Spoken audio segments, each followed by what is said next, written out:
Ну что же, всем опять привет. После маленькой паузы мы возвращаемся в прямой эфир. И с нами дважды чемпионы StarLadder и как бы действующие чемпионы мира команды The Alliance. Они будут играть, собственно, с Фнатиками. Мы пообщались с Фнатиками только что. Я думаю, довольно продуктивное получилось общение. Сейчас будем общаться также, собственно, со шведским коллективом Альянс. Опять-таки в таком же режиме работаем, как и раньше. Вопросы, если по-русски, то переводятся на английский, и ответы по-английски переводятся на русский язык. So we are starting questions for Alliance.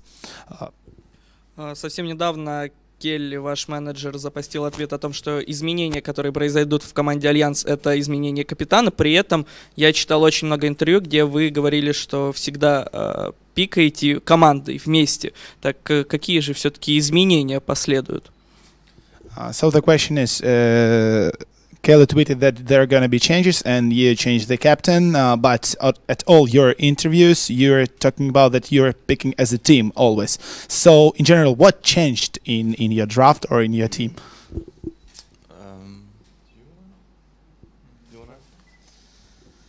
I think changing like drafter and captain is not a big change, but it's a necessary change. It's going to bring fresh ideas, and I think it's. What do you think? No, but I agree with that for sure. We pick together, but it's always one guy has a plan to begin with. So the one who's doing the picks will always be the one impacting the picks the most, I would say. Sure, we will always pick as. I mean, even if it's me doing the picks, we will still pick as 5 people. It's just that we will have a different approach going into the game, perhaps, and maybe we will switch around more than one guy picking. We will have to see. We only had a few days before this event to try and see how it works, so we'll see. But it doesn't change a lot, changing the captain. It's true. It's just putting a bit less pressure on S4 so we can focus on destroying everyone in mid. Ну что, на что отвечает, собственно, и S4, и Лода на вопрос, что, в принципе, ничего, в общем, не поменялось, как бы команда по-прежнему пикает командно, то есть каждый пик обсуждается вместе. Единственное, что, наверное, поменялось, это именно влияние на общий процесс пика, то есть если раньше S4 влиял больше на это, то сейчас будет больше влиять именно Лода. Ну и плюс к тому же Лода уточняет, что то, что с S4 сняты капитанские права, и собственно, право пикера немножко освобождает его от той ответственности, которая на нем висела, и теперь он сможет абсолютно спокойно, собственно, изничтожать в миде абсолютно все, что там происходит. Okay, next question, Cyberman. Looking back at MLG Columbus, EMS One Fall, and more lately D2L, you guys have struggled to finish in an offline finals in the top 3 position. What have you guys been struggling with the most? Where's the issue there?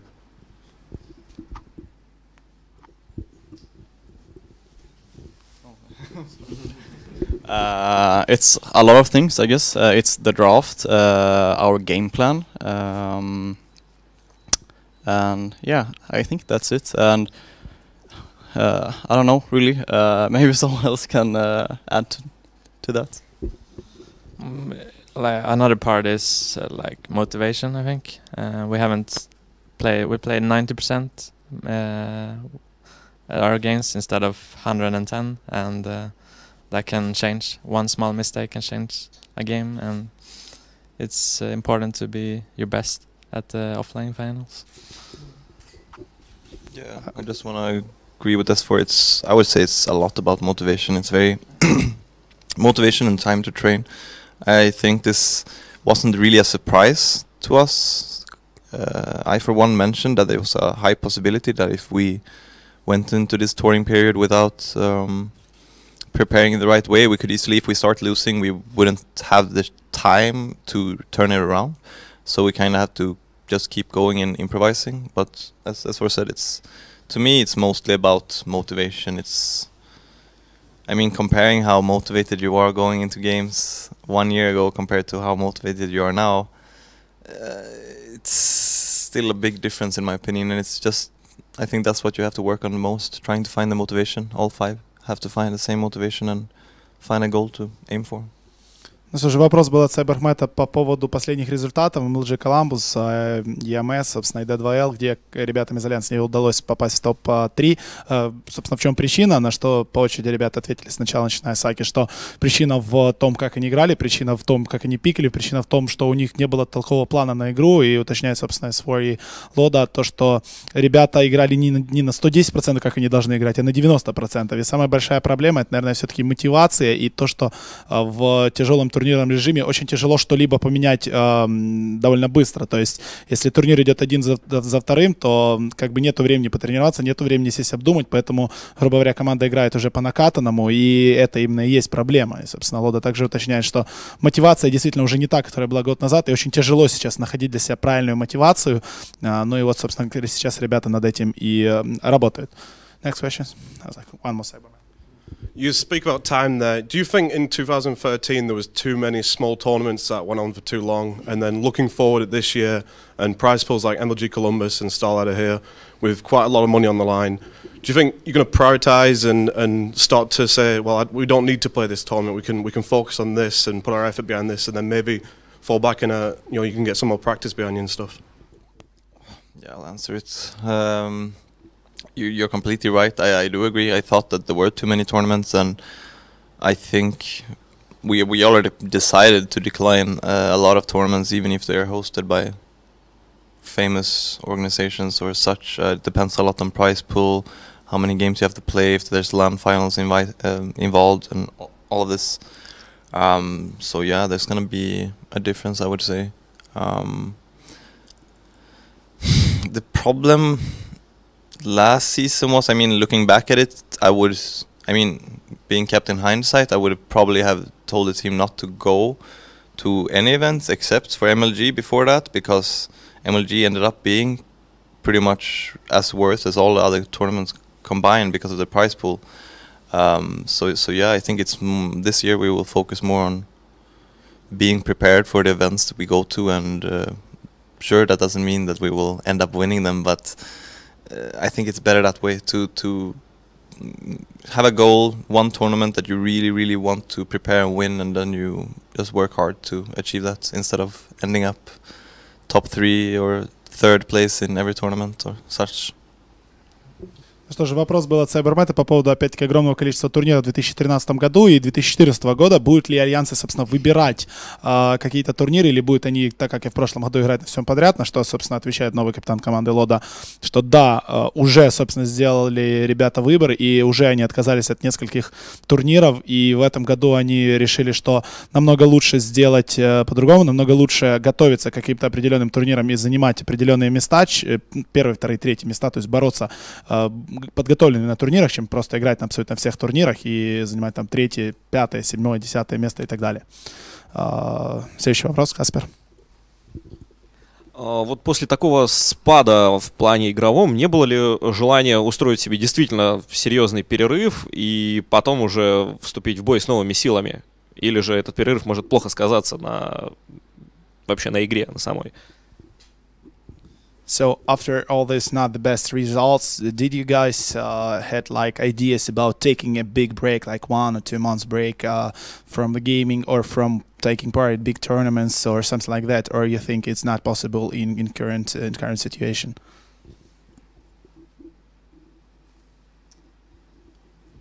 We're not going to take a big break. I don't think that will help. We had a small break for Christmas, like 2 weeks, and it's nice to have a small break like that, but it all comes down to we just need to practice. We haven't been able to practice so much, and now that we're not going to play in so many tournaments in the future, just the bigger ones, so we're going to have more time to practice and be prepared for that. So I think a big break would not help us. We're just going to practice more. I also think we should deserve the break, like after international. I think we deserve a break, and right now I don't think we deserve one, and I think that's how it should be. We should try to be the best again. Ну что, собственно, Адмирал Бульдог сказал, что, в принципе, если взять большую паузу, это абсолютно никак не поможет. И вот была у них рождественская пауза двухнедельная, конечно, это хорошо, ребят немного отдохнули, но сейчас им надо тренироваться и только тренироваться. И уточняет, собственно, S4, что если после International мы заслужили на паузу, мы заслужили действительно на отдых, то сейчас мы абсолютно ни на что не заслужили. Поэтому надо работать, стараться и так далее. И результаты придут. Окей, следующий вопрос. Факер. Вот, собственно, вы одна из тех команд, которые побывали, наверное, на всех LAN-турнирах за последний год. Если бы вы могли распределить топ-3 ваших любимых LAN-ивентов, какие бы это были турниры? So for the last year, you visited almost all LAN tournaments in the world. Like you're the only team that visited almost all the tournaments. And the question is, if you would have possibility to choose the 3 best tournaments, what it would be for you? The International, for sure. It says itself. It's just one of the best tournaments. Star Ladder. No, but seriously, we have always liked Star Ladder, and you guys have always improved the tournament for every season, and that means a lot to us. The third one, I think so.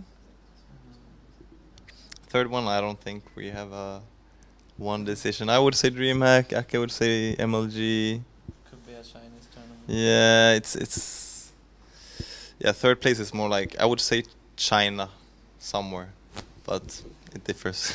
Ну что, отвечает Лода, что, конечно же, единственный и первый турнир это The International. На втором месте ребятам очень нравится Star Ladder, потому что турнир улучшается и очень нравится им сюда приезжать. Но на третье место тяжело что-либо поставить. Были варианты с MLG и с DreamHack, но решили ребята, что все-таки это что-то из Китая. Вот что-то где-то в Китае. Окей, следующий вопрос. Как вы готовились к кланам Star Ladder?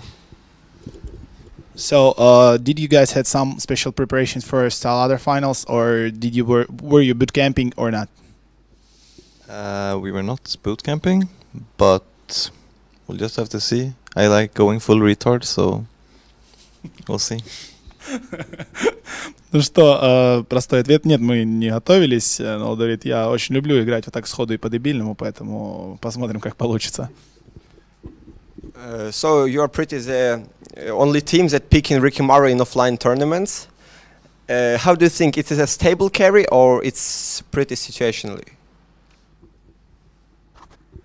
Well, I guess I should answer that as well, but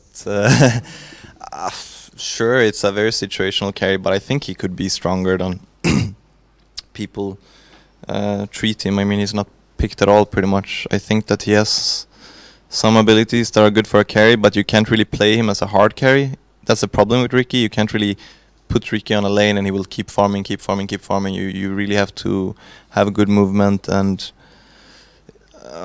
it's a lot situational, of course. You can't pick it when you're up against a push strat, but yeah, I don't know. I think it's up to the player a lot. If you have the right feeling or right momentum in a game, you could easily pick Rikimaru. You can't be afraid of moving around, because I think the best thing with Ricky is that he should pretty much roam when he's level 6, because he's invis and he does a huge amount of damage. Problem with him is if you're roaming with a carry hero and you fail a gank, it could be dire for the whole game. So yeah, it's hard to know if he's the right choice or not sometimes. Ну что, вопрос был по поводу Рикимару, что Альянс единственная команда в мире, которая на оффлайн-турнирах пикает Рикимару и часто его использует. Считают ли они этого героя стабильным или просто ситуационным, таким, которого можно брать иногда? Но Лода говорит, что действительно герой довольно сложный, потому что герой очень сильно зависим от начала игры, герой очень сильно зависим от его 6-го левела, герою очень тяжело стоять на линии. Герой, если умирает где-то в начале 1 или 2 раза, то потом просто он умирает абсолютно всю игру, и поэтому очень тяжело принимать решение по поводу того, стоит ли брать Рикимару или нет. И только если у тебя есть конкретная уверенность, что именно в данной ситуации именно Рикимару будет хорошо работать, тогда, собственно, парни из Альянса этого героя пикают. One question will be for me. It's like when Kelly posted the change is gonna come, the Admiral Bulldog posted, okay, gonna start training new hero. What is this hero? Well, his Lord is picking now. He's non-stop picking Timbersaw, for example, and I pretty much always have to play it. And it's pretty fun. Even though I do like Fury and Lone Druid more, but hopefully he picks it sometime. Ну что, спросил его Бульдога по поводу того, что он ответил, что будут изменения, я научусь играть на других героях, что это за герой. Он говорит, что в последнее время очень часто ребят начали пикать Тимбера, и приходится им играть, научился. Герой, в принципе, хороший, конечно, хуже Лондруида и Фуриона, но все равно герой очень хороший. И надеется он, что не только придется с Тимбером играть, но дадут еще поиграть и Фурионом, и Лондруидом ему, собственно, его капитаны. Okay, next question, Cyberman. Are you guys thinking about going back to China this year, or is it too early to say? We might go there to play a tour if it's a really nice tour, but I don't think we're gonna go there to boot camp or to stay there for a longer period. I think it's better for us to stay here in Sweden or in Sweden to practice there and keep playing in the European and American teams more than going to China and play against them. Ну что, вопрос был по поводу, планируют ли ребята из Альянса в этом году, собственно, перед Интернешнлом ехать в Китай, там тренироваться, на что отвечает Таки, что да, если мы и планируем поехать в Китай, то это только на какой-то 1 или 2 хороших турнира, но мы ради буткемпа туда в этом году точно ехать не будем. Мы считаем, что намного лучше подготовка — это играть в Швеции, то есть в Европе, и тренироваться с европейскими и североамериканскими командами. В СНГ часто встречается такая ситуация, что когда команда начинает играть не так хорошо, как она играла раньше, то руководство начинает вмешиваться в процесс, пытаться что-то улучшить, и иногда это помогает, а иногда нет. Ваше же руководство как-то вмешивалось после таких нестабильных результатов, или вы заслужили такое доверие, что вы сами все решите между собой?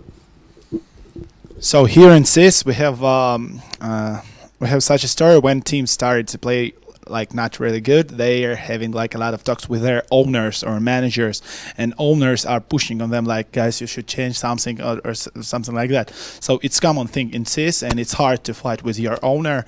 So a lot of changes are being said by owner. What situation do you guys have? Do you have like normal talks with your owner, with your chiefs, and do they affect your decisions about roster, about team, about captains?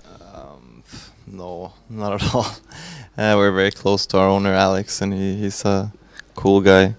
At the same time, you have to remember that sponsors want team to reach top 3 at pretty much every tournament, and even though we don't perform so well, I wouldn't say it's a bad choice for sponsors to have a team that ends up on top 3. That for them to come to us and ask us to change something like that, it would be a very stupid decision. It's hard enough having teams being able to even fight for the top 3 position, as you can see from even teams such as VP and teams like that, such as that, LGD and Chinese teams, they keep switching around lineups because they feel pressured to be able to fight with the top, but in the end they keep falling behind, and I'm not sure if it's because the manager or CEO or whatever is putting a lot of pressure on them that you need to get your shit together, you have a good lineup, you're supposed to do well, switch another player or what, because I think captains of teams have to be very...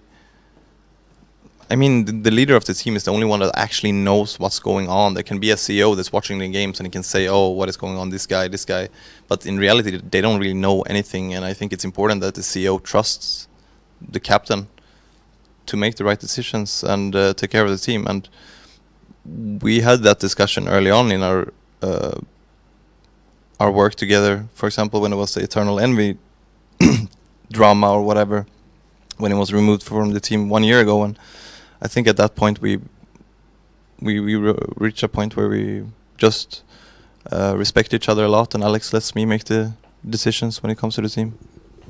Окей, ну что же, Лода отвечает, что абсолютно нет, никак абсолютно владелец команды Алекс Гарфилд не влияет, собственно, на решение внутри команды, и также считают, собственно, ребята, что это одна из самых больших проблем китайцев, потому что они постоянно ощущают давление от спонсоров, от, собственно, менеджеров, от владельцев команд, которые заставляют там ребят достигать успеха, они меняются составами, постоянно там идет большой китайский этот решафл, и это огромнейшая проблема, собственно, для китайских команд, поэтому так не должно быть, и как бы единственный человек, который понимает, что происходит в игре, это капитан команды, это лидер команды, и если там, например, владелец команды смотрит эту игру, так он не может знать, что происходит внутри, собственно, команды, и абсолютно никак он не должен и не будет влиять. Типа, как бы, да, конечно, очень важно мнение владельца, но не по поводу состава, и, наверное, самая правильная команда, самая правильная организация, это будет, если владелец и лидер команды, или команда полностью будут друг другу абсолютно полностью доверять.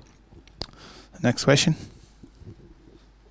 In the D2 CL finals, we saw you play Kari Nagasaaren. Do you think Kari Nagasaaren can make a comeback in this meta?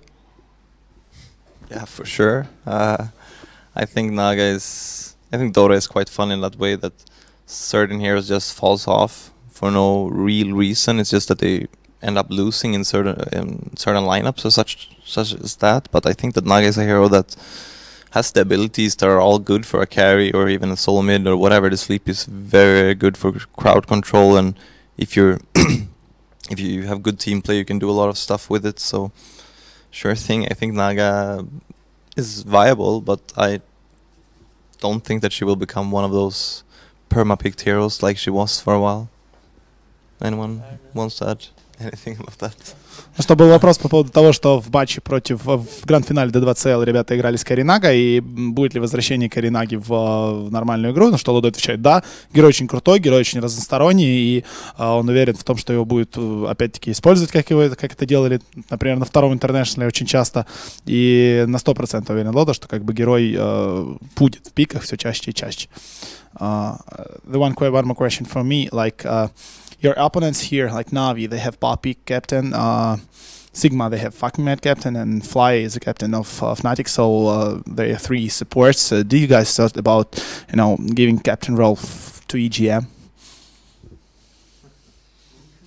No. Okay. The last question, because time is ticking.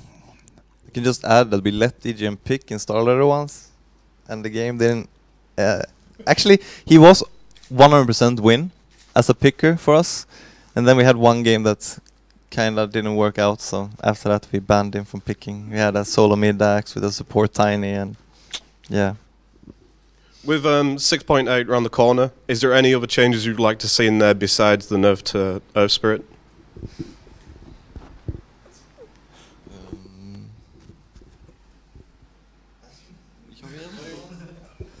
Okay, I don't know. Myself, I think perhaps. I think that Alchemist is too strong. I think the stun is quite broken, and I think the fact that everything scales so well with him makes him a bit too strong. But if they just nerf the stun a little bit, I think he could probably be balanced. I'm not sure other than that. I think Vino is quite strong. Brood Mama. Yeah. I think they should switch back the smoke so you can see the invis with the center wards. I think it's a really stupid change that makes the supports being able to do less with like knowing where they're gonna smoke and place a ward and a sentry. So I don't know really why they changed that. I guess early game it's for making more gangs, but mid game and late I think they should switch it back somehow. I just have to say that I agree with him. I think it's something that makes Dota more noob friendly when you remove these things that make you actually be able to outplay your opponents by keeping an eye on the map and all these things. And I think it's more noob friendly, because if you cannot counter something, anyone can do it, and yeah. Что же, для начала, собственно, вопрос от Сайбермета по поводу того, что бы вы изменили, кроме Earth Spirit, конечно же, на что отвечает, во-первых, Брудмазер, надо полностью изменить, но еще довольно интересные такие замечания от Лоды, что надо как-то пофиксить стан Алхимика, потому что немножечко он дисбалансный, и было бы неплохо его пофиксить, потому что в комбинации с некоторыми спелами или айтемами он получается слишком сильным. Ну и замечание практически от всей команды Альянса о том, что Валда стоит обратно вернуть ситуацию, когда сентри варды будут, собственно, палить то, что происходит в смоуке, потому что это немножечко не балансно, и как бы если у тебя есть сентри-варды по карте и апс-варды, то ты, собственно, пытаешься как-то контролировать карту, и это абсолютно правильно. И то, что сентри-варды не видят смоука, это немножечко неверно с точки зрения команды Alliance, и это, наверное, надо вернуть. Да, конечно, это более для новичков подходит, но как бы в профессиональных играх, конечно, и в лейте это очень-очень сильно иногда влияет, поэтому считает Альянс, что стоит Valve обратно вернуть в следующем патче то, что было до этого. Okay, it was press conference of Alliance team. They are playing versus Fnatic in 90 minutes, and the next press conference is Sigma in 10 minutes. Thank you, guys. Thank you.